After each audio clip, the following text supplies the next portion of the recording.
কোটি টাকার ঋণ মুহূর্তেই মিটে যাবে ইনশাআল্লাহ। নামাজের পরে 41 বার পড়বেন। যে কোনো নামাজের, আপনি ফজরে পড়তে পারলেন না, জোহরের নামাজের পরে পড়বেন। জোহরে পারলেন না, আসরের নামাজের পরে পড়বেন। আসরে পারলেন না, মাগরিবের নামাজের পরে পড়বেন। মাগরিবে পারলেন না, এশার সালাতের পরে আপনি পড়বেন। যদি আপনি পড়তে পারেন 41 বার, আর মনের ভেতরে যদি আপনার সঠিক তামান্না এবং বিশ্বাস যদি থাকে, কোটি কোটি টাকার যদি আপনি ঋণের মধ্যে থাকেন, ইনশাআল্লাহ আল্লাহ পাক আপনাকে পরিত্রাণ দিবে। তো আল্লাহ পাক তো আপনাকে হেফাজত করবে। আমরা তো ভুলের মধ্যে কেউ নয়।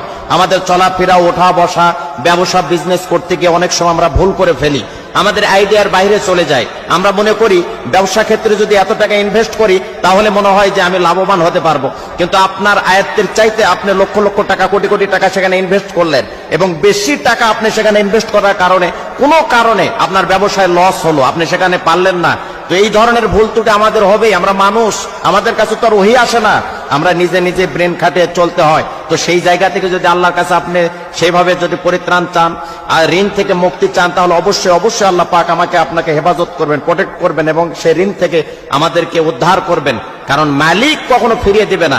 মানুষের কাছে যান, বিরক্তি হতে পারে, মানুষের কাছে যান, আপনাকে ধমক দিতে পারে, কিন্তু আল্লাহ রাব্বুল আলামিন আমাকে আপনাকে অবশ্যই অবশ্যই এখান থেকে উদ্ধার করবে।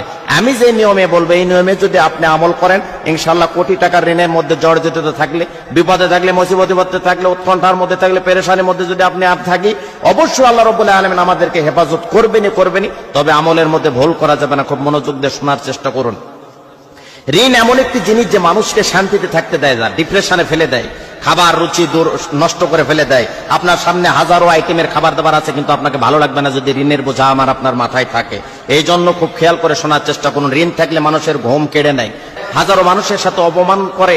এই ধরনের যদি কারোর মধ্যে সমস্যা থেকে থাকে, ইনশাআল্লাহ এই কোরআনের আমলটা আপনি করেন, কাঙ্ক্ষিত আমল।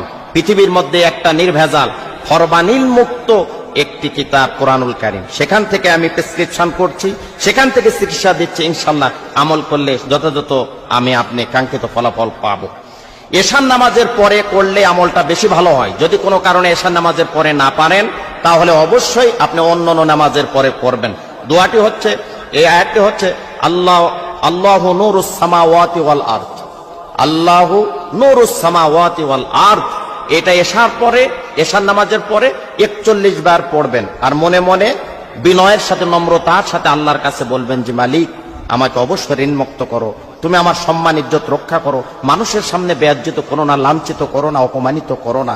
যদি কাঙ্ক্ষিত ভাবে আপনি নত হয়ে নম্রভাবে আপনি বিনয়ের সাথে মালিককে মেসেজ দিতে পারেন, ইনশাআল্লাহ কোটি টাকার ঋণ থাকলেও মুহূর্তের মধ্যে আপনি ঋণ থেকে মুক্তি পাবেন।